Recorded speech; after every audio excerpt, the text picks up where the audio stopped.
करके बाढ़ आ गई। भगवान ने एक पैर बाहर रखा और जैसे यमुना जी ने भगवान के चरणों को छुआ, सो यमुना जी वसुदेव जी के घुटनों तक हो गई। क्यों साहब?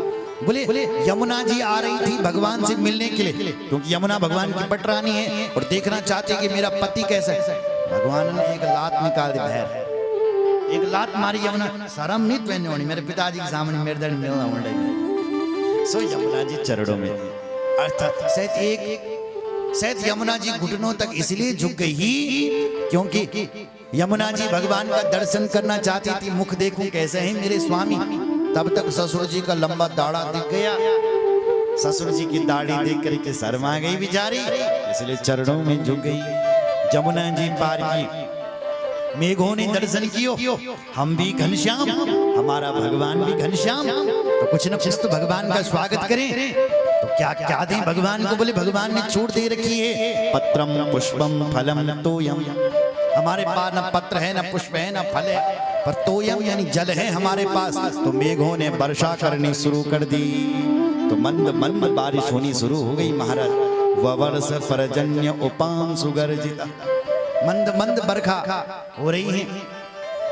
शेष भगवान ने देखा सरकार छोटे से हैं और ये बरखा कर रहे हैं, कहीं इनको बुखार ना आ जाए, कहीं ये बीमार ना हो जाए। तो शेषुन वगादवार निवारयन फणे, शेष भगवान हजार फनों को तान करके वसुदेव जी के पीछे पीछे पीछे पीछे चलने लगे।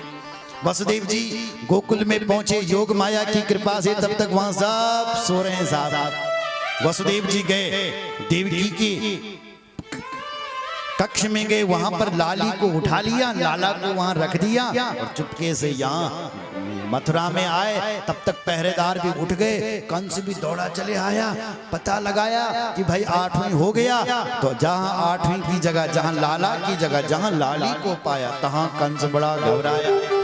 अरे ये तो बेटी हुई है, मैंने तो ये सुना था आकाशवाणी से कि बेटा होगा। लगता है इसमें भी कुछ न कुछ गड़बड़ है, मैं इस बेटी को भी नहीं छोड़ूंगा। जो ही उस बेटी को मारने लगा, वो बेटी अपना हाथ छुड़ा करके आकाश में अष्टभुजा बन करके प्रकट हो गई और बोली, हे कंस मुझे क्यों मारता है? तुझे मारने वाला तो पैदा हो गया है। कंस ने कहा, बहन जी प्रणाम, कहाँ पैदा हुआ है? तो भगवती माता बोली, तेरा काल तेरे ही गांव के आसपास पैदा हुआ है, ढूंढ करके निकाल।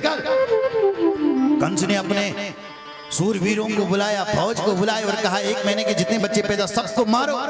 वो भगवती वहां से विंध्यवासन पर्वत पर गई और विंध्यवासिनी मां बन करके प्रकट हो गई। इधर गोकुल में क्या हुआ, नंद बाबा 90 साल के हो गए थे, उनका कोई बेटा ही नहीं हो रहा था।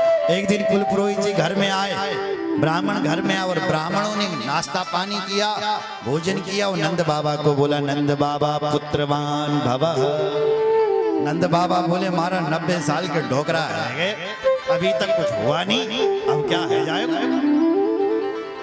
तो भाई ब्राह्मण देवता ने कहा, जब तक तेरे घर पर लाला नहीं है जाएगा, तब तक हम तेरे घर छोड़ने वाले नहीं हैं। क्या करोगे महाराज? बोले, क्या नहीं करेंगे, गोपाल संतान मंत्र को जाप करेंगे। क्या नहीं करेंगे? विष्णु सहस्त्र नाम का पाठ करेंगे। बोले, करो फिर। ब्राह्मणों ने पाठ करना शुरू कर दिया और यशोदा मैया को फायदा हो गया। यशोदा मैया गर्भवती हो गई। आज कौन आया था, कौन चला गया, कोई पता नहीं चला।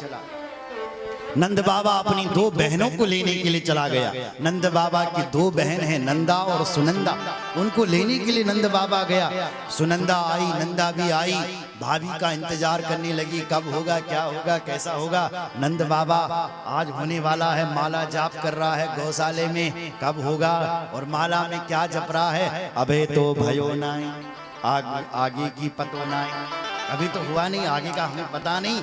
इतने में बहन जी की नींद खुली और बहन जी सुनंदा भाभी के कमरे में गई और वहां क्या देखा कि नील कमल वाला बालक किलकारियां भर रहा है। अपने भैया के पास आकर के दौड़ी दौड़ी आई, हे भैया, है गयो, है गयो, है गयो, है गयो।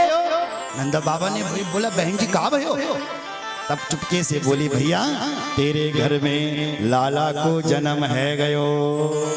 नंद बाबा की खुशी का तो पारावार नहीं। नंद बाबा ने खूब दिया बहन जी को, तिजोरी की चाबी, जो तुझे पसंद आता ले जा। और सुनंदा ने उसके बाद बजाई जोर से थाली, और हम जोर से बजाएंगे ताली। सारे ब्रजवासी ले आओ भगवान जी को, ले आओ, ले आओ। हम जोर से बजाएंगे ताली और सब